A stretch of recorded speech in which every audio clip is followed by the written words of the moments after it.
Kanal informasi dan inspirasi Bersatu. Indra Julianta di podcast RRI Bandar Lampung. Tonton yang Anda dengar. Dan sekarang kita akan ngobrol-ngobrol tentang bisa dibilang ini obrolan yang cukup serius tapi akan dibawa santai aja gitu ya. Langsung dengan Kepala Badan Narkotika Nasional Kabupaten Lampung Selatan, AKBP Rahmat Hidayat. Selamat datang, Pak. Sama-sama, terima kasih juga atas undangan podcastnya. Wow. Luar biasa. Apa namanya? RRI Bandar Lampung. Iya, betul. Keren. Jadi Pak Rahmat ini kebetulan lagi main, udah kita todong aja langsung untuk Itulah ngobrol. hebatnya, ya, RRI Iya. ya. Bisa nodong-nodong. Bisa nodong orang. Oke, Pak Rahmat, ini jadi kita lagi ngebahas tentang FBC juga sekarang kan Lampung ya sebagai salah satu wilayah yang punya potensi yang luar biasa, Oke. gerbang Sumatera. Oke. Terus kemudian mobilitas Jakarta Lampung ini sekarang lagi Luar tinggi-tingginya gitu ya. Dan biasanya kalau misalnya lagi mobilitas tinggi nih ada aja nih efek sampingnya Ya. dan akibat-akibatnya. Salah satunya adalah peredaran narkoba gitu. Kalau misalnya Pak Rahmat sendiri apalagi megang BNN Kabupaten Lampung Selatan, seperti apa sih Pak kondisinya dan tantangannya? Baik ya, memang tugas pertama BNN adalah P4GN. Jadi artinya P4GN adalah pencegahan, pemberantasan, penyalahgunaan peralatan gelap. Dan di mana sebagaimana cita Presiden ya Pak Prabowo di poin 7 adalah pencegahan dan pemberantasan narkoba. Jadi memang negara memprioritaskan untuk masalah pencegahan ya. Tadi sudah ditanyakan kenapa di Lampung ini adalah pintu gerbang keluar masuk daripada manusia dan kendaraan. Betul. Nah, ini kita tahu sendiri bahwa di Lampung ini bukan untuk menciptakan adanya suatu peredaran gelap narkoba, tapi mereka adalah barang-barang yang masuk dari luar. Barang-barang ini masuk dari luar, masuk di Kepulauan Riau, Medan, dan di dalam perjalanan akhirnya ke Lampung. Dan kadang-kadang di Lampung ini kalau kita lihat banyak ya yang kita ungkap ya peredaran gelap narkoba. Tentunya ini adalah pasar besar karena mereka ini kalau membawa tuh kiloan ya tertangkap di Bakauheni. Dan di mana di Lampung ini di Bakauheni kita gabung ya untuk kegiatan dalam pengungkapan peredaran gelap narkoba. Dan kita ketahui bahwa narkoba ini yang saat ini yang masih ngetren itu ya sabu-sabu. Oh. Ya, sabu-sabu sampai berapa ton dan ganja ya.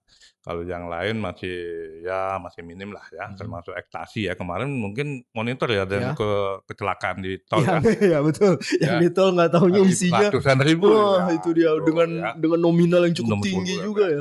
Nah, jadi kalau di Lampung ini untuk peredaran gelap memang sudah masif dimanapun ada ya, mau di Lampung Selatan, di daerah-daerah Kabupaten Lampung Selatan, Lampung yang lain. Dan tentunya ini kami berharap kepada masyarakat ya, khususnya Lampung, untuk dapat membantu ya BNN maupun APH kepolisian untuk memberikan informasi. Ya, karena Lampung ini sudah termasuk ya darurat ya untuk peredaran gelapnya. Karena kami sebagai BNN itu melakukan asesmen. Ini yang asesmen ini yang korban-korban yang pengguna. Ya, ini seluruh yang ditangkap baik BNN maupun yang ditangkap kepolisian. Nah, dari hasil mereka ini adalah korban. Nah, untuk pelaku-pelaku bandar narkoba ini tentunya merupakan jaringan. Ya, jaringan artinya bandar ini tidak kelihatan. Yang ada itu hanya pengguna-pengguna ini. Nah, tugas kami adalah untuk pencegahan ya dan pemberantasan juga. Nah, dalam arti pencegahan ini kami melakukan informasi edukasi melalui penyuluhan di Lampung ya khususnya beberapa BNN dan juga melakukan edukasi ya ke sekolah-sekolah. Ya, bisa jadi IRUP, bisa jadi pembina dan memberikan penyuluhan ke sekolah-sekolah tentang bahaya narkoba. Nah, tadi disampaikan sama host bahwa di Lampung ini ya kita lihat memang selalu ada tangkapan. Iya, betul. Ya, kalau kita lihat Hari-hari di media, ya. tangkap. Kemarin ada yang suami istri atau pacaran ya dulu. Ya. ya itu oknum ya. Mhm. Nah ini kan luar biasa pengaruh daripada narkoba ini. Mhm. Jadi jangan coba-cobalah Oke. ya. Jadi jauhi narkoba Mhm. gitu. Nah, ini juga menarik ketika, lokasi tempat Pak Rahmat bertugas gitu Iya. ya, itu adalah di Lampung Selatan yang tadi juga udah kita singgung gitu kan, bahwa banyak banget ternyata yang ketangkep nih di Bakahuni gitu Iya. ya, pelabuhan. Dan ini yang ketangkep pun juga dengan barang bukti yang cukup besar Banyak. gitu ya kan. Tadi Banyak. Bapak sempat bilang ini adalah jaringan internasional Iya. juga gitu. Iya. Nah, apa ya biasanya dibilang motif-motif seperti apa yang paling aneh gitu yang Pak Rahmat pernah Nah, temuin gitu? betul. Ngumpetinnya di mana, Iya, bagaimana itu betul. kan jadi sesuatu yang menarik. Jadi kalau kita lihat mereka ini kan kurir Oke. ya yang ketangkap Bakahuni ya. Mhm. Dan juga bisa jadi bandar juga ya. Mhm. Dan modus mereka ini dia menggunakan bermacam cara. Ya, ada dulu menggunakan mobil mewah. Oh, mobil mewah. Mobil mewah. Oke. Iya. Biar nggak dicurigain Ya, ya. dikorbankan ya. Heeh. Dan mereka taruh bisa dimodifikasi tuh tangki untuk Oke. apa namanya bahan bakar itu. Heeh. Itu bisa menggunakan itu kan besar tuh tangkinya. Iya, Itu heeh. bisa 25 kantong masuk kalau dibagi 2 Oke. ya. Bahkan di ban serap. Ban Oke. serap Ban serep juga. kalau dibelah itu isinya Enggak, itu. udah dibuka dong. Oh, dibuka Buka ya langsung. masuk. Ya. Nah, tapi kalau kita ketok-ketok, ada. Oh. Kelihatan tuh bunyinya kan. Heeh. Sama yang di apa namanya untuk pintu-pintu itu. Iya. Ya namanya Heeh. panel pintu ya. Heeh. Nah, itu mobil mewah. Nah, kalau dulu zaman saya dulu ada memang modus ini baru lagi nih modus. Heeh. Kemarin ketangkep di Lampung Selatan itu dia menggunakan modus jengkol, bawa jengkol. Oh, ditutup jengkol. Ya, Iya, iya, di iya. bawahnya sabu-sabu. Oke. Itu dapat berapa ya? Berapa ton ya? Hampir 112 kilo ya, kalau tidak salah ya diungkap. Mhm. Nah, itu modus-modus itu udah modus lama. Oke. Diulangi lagi. Heeh. Nah, bermacam juga ada melalui penumpang, dia membawa ransel, kan kalau naik penumpang kan dia langsung ke kapal, Iya. ya. Nah, ini alhamdulillah ya, mungkin Allah masih membantu kita, memberikan rezeki ya, para pelaku-pelaku itu bisa kita ungkap. Kena juga ya, Bang. Nah, ini jaringan besar, Oke. bukan kecil, Oke. karena mereka ini akan membawa dari luar, dari Sumatera ke Jawa. Ke Jawa bisa aja ke Kalimantan, kemana. Nah, Oh, ini masih lanjut lagi iya, berarti lanjut. itu, Pak ya? Ya, sesuai pesanan. Oke. Nah, mereka jaringan ini terputus, Mas. Mhm. Jadi tidak saling kenal, kecuali kalau dia sudah kelompok. Oke. Ya, kadang-kadang mereka memberikan kode, ambil Heeh. barangnya di sana. Heeh. Dia tidak menyebutkan di mana, tinggal ngambil. Kamu ambil di sana, itu seperti itu motifnya. Mhm. Jadi rata-rata ya kurir yang ketangkap di Bakawi itu memang ya pelaku narkoba gitu Oke. ya. Oke. Nah, ini kan kita juga tahu bahwa hukuman pengedar itu kan sekarang berat banget kan, Berat, Pak ya? berat. Terus juga kita juga udah banyak lah lihat orang-orang yang makan narkoba tuh Iya. hasilnya kayak gimana gitu kan. Tapi Iya. kenapa gitu kadang-kadang masih aja ada gitu. Sebenarnya motivasi kalau yang sekarang apa tipe? Kalau dulu kan kita kan emang nyoba-nyoba dan penasaran gitu kan. Ya. Kalau sekarang kan kayaknya kalau penasaran kayaknya udah nggak lagi. Gimana Pak Rahmat? Baik ya, jadi bandar ataupun pelaku narkoba ini dia mencari pangsa. Pangsa pasar itu anak-anak muda sekarang ini. Oke. Yang berumur 15 sampai 24 tahun. Oke. Nah, ini agak rentan. Ya. Jadi mereka mencari korban-korban lain dan akan berkembang. Tentunya bagi bandar narkoba dia mencari cuan, keuntungan. Ya kan? Nah, yang mengakibatkan kerugian jadi yang pengguna kan? Ya. Pengguna akhirnya nanti mohon maaf nih bisa melakukan kriminalitas. Betul, uang habis. Uang habis. Harta benda. Habis akhirnya dia mencuri kan? Iya, betul. Ya kan kriminalitas, yang mencuri di luar. Ya. Nah, akhirnya berhubungan dengan hukum. Oke. Nah, banyak yang ditangkap sama APH itu dia dites urin positif. Jadi mereka untuk melakukan kriminalitas itu untuk memberikan kebutuhan membeli narkoba. Oh. Narkoba, Mas, sekarang itu bukan lagi di kota. Udah Seperti sapu di kampung-kampung, jadi desa-desa. Dulu ngatrennya di kota ya. Benar. Yang punya duit, anak gaul kan. Iya. Ya kan? Iya. Sekarang mohon maaf, anak-anak yang tidak kerja, pengangguran, miskin itu bisa masuk. Karena apa? Ya alasannya ekonomi, alasan rumah tangga. Nah ini korban-korban ini akhirnya larinya ke narkoba. Awalnya coba-coba, ditawarin teman yang kenal, mungkin ada yang nggak kenal, kok 1 kali 2 kali enak, 3 kali beli dong. Ya. Nah ini tadi akibatnya ekonominya ya carut-marut. Dan bahkan yang punya keluarga mungkin masih nikah muda, punya anak 1 cerai. Karena pergaulan karena narkoba ya. Nah ini kita berharap jangan anak-anak muda salah bergaul. Ya. Ya, lihat lingkungannya, di mana dia bergaul. Oke. Nah sekarang ini kan banyak di kafe-kafe sekarang gunakan apa namanya, vape ya. Iya, nah ini juga lagi Liquid. lagi saya mau tanyain nih Pak Rahmat nih. Nah sekalian itu, silakan. Nah, dengan banyaknya bisa dibilang turunan-turunan produk-produk apa ya, rokok aja udah ada yang elektrik ya kan. Terus juga ternyata banyak juga zat-zat yang belum masuk undang-undang nih Pak Rahmat. Ya, betul. Nah, gimana BNN menyikapinya terutama Baik. BNN Lampung Selatan? Nah, baik, jadi kita sesungguhnya ini nasional ya, bukan Ya. hanya BNN saja Oh ya. ya. Tanggung jawab kita sebagai negara ada pemerintah. Jadi sekarang ini banyak pelaku menggunakan melalui modus ya berbagai cara melalui sekarang elektrik ya, liquid atau karena pep ya. Pep ya. Nah ini karena apa ya? Sudah lagi ngetren ya. Betul. Anak-anak muda kalau nggak pakai itu wah nggak keren kamu. Digantung di leher. Gantung leher. Mohon maaf nih, nggak perempuan nggak laki. Bener. Betul nggak? Betul. Jadi tidak ada budaya malu lagi ya. Sekarang, udah keren gitu loh. Lu nggak pakai, wah ketinggalan tuh, ya kan? Bahkan mohon maaf tidak masuk kelompok itu ya. Iya. Akhirnya tersisi yang ini tadi. Tapi itu udah benar. Tapi kalau yang sudah menggunakan pep, nah ini hati-hati. Udah campuran-campuran itu. Sekarang sudah ada campuran untuk bahan-bahan zat untuk adiktifnya yang tentu akan mempengaruhi daripada otak kita ya, dan akan menimbulkan halusinasi bermacam cara ya.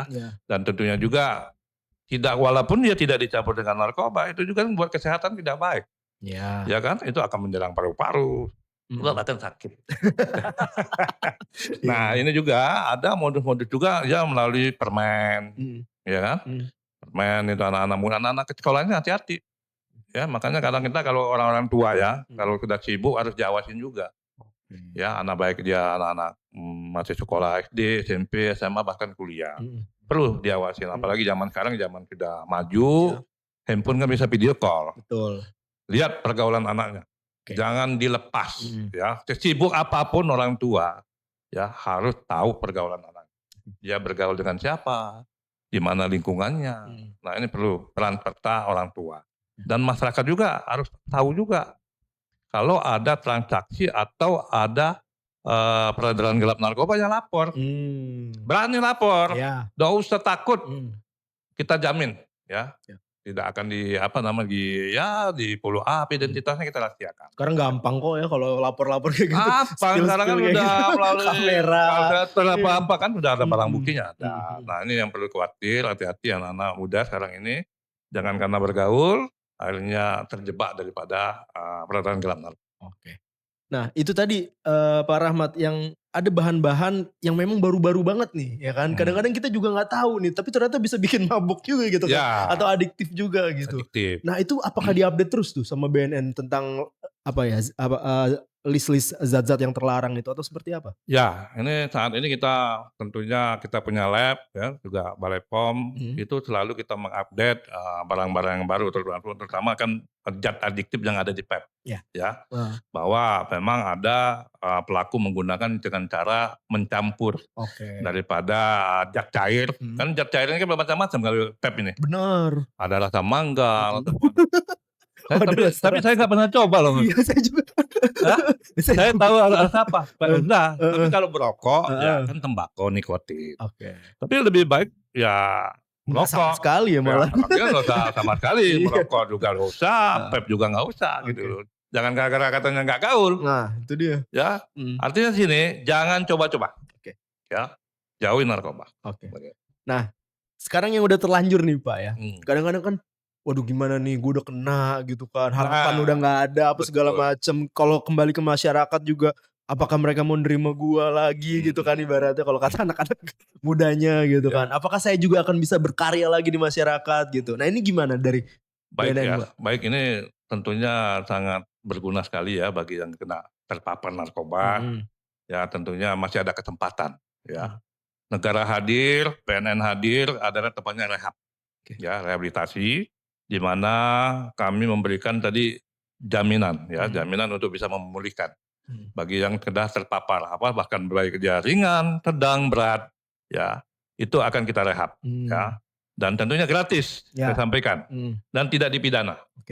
dan dirahasiakan identitasnya. Jadi nggak usah takut, silakan berani untuk melaporkan diri. Dimanapun BNN berada silakan, ataupun di IPWL ya. Tapi di Lampung Selatan tuh juga Udah ada. ada. Bagus lagi katanya. Ya, jadi kebetulan juga Lampung Selatan ini adanya namanya Loka ya. Itu tempat rawat inap. Oke. Jadi kalau yang berat, sedang kita rawat inap. Nah ini mereka akan ikutin program di Loka. Tapi kalau yang masih ringan, itu rawat jalan itu dari BNN kita. Ya, itu wajib lapor juga berarti? Wajib lapor. Dengan program mungkin 8 kali. Tapi alhamdulillah host ya, saya menjak RRI, saya pernah jadi narasumber beberapa kali. Banyak sudah antusias masyarakat untuk berani melapor bahwa anaknya atau keluarganya untuk konsultasi. Ya, apakah anak saya punya kesempatan untuk sembuh atau pulih? Ya kita berikan edukasi. Ayo bawa ke sini, kita buat programnya. Ya alhamdulillah saat ini udah banyak yang kita selamatkan ya. Sehingga masa depan mereka masih banyak, masih panjang. Ini sebenarnya karena salah pergaulan. Nah itu dia. Ya kan? Saya bilang tadi karena nggak bergaul, bilang nggak keren, ya ketinggalan ya. Kampungan kan gitu. Nah ini terus kabur dari masalah gitu kan. Dari masalah. Padahal itu ada masalah baru. Bukan ngilang masalah itu kan. Kayak pegadaian aja ya. Pegadaian mengatasi masalah tanpa masalah. Kalau ini nambah. Oke, Pak Rahmat Hidayat, apa yang mau disampaikan nih sama pemirsa sama pendengar kita? Baik ya, bagi kaula muda yang masih mencari jati diri, ya tentunya jauhi ya lingkungan yang memang udah terpapar adanya narkoba, karena narkoba selalu mengancam di sekitar kita. Dan saya berharap kepada pemerintah, ya elemen masyarakat, mari kita sama-sama berkolaborasi untuk mencegah dan memberantas daripada peredaran gelap narkoba khususnya di Lampung. Demikian, terima kasih. Oke, AKBP Rahmat Hidayat, Kepala BNN Kabupaten Lampung Selatan. Dan yang pasti thank you banget ya Pak, udah mau ngobrol-ngobrol. Nanti mungkin kita di dalam waktu bisa ngobrol lagi dengan isu-isu yang lain. Yang pasti tonton terus YouTube RRI Bandar Lampung dan juga follow Instagram kita juga di RRI Bandar Lampung. Download juga aplikasinya di RRI Digital untuk nonton dan dapetin semua konten-konten terbaru kita. Saya Indra Julianta pamit, and now bye everyone. Kanal informasi dan inspirasi. Terus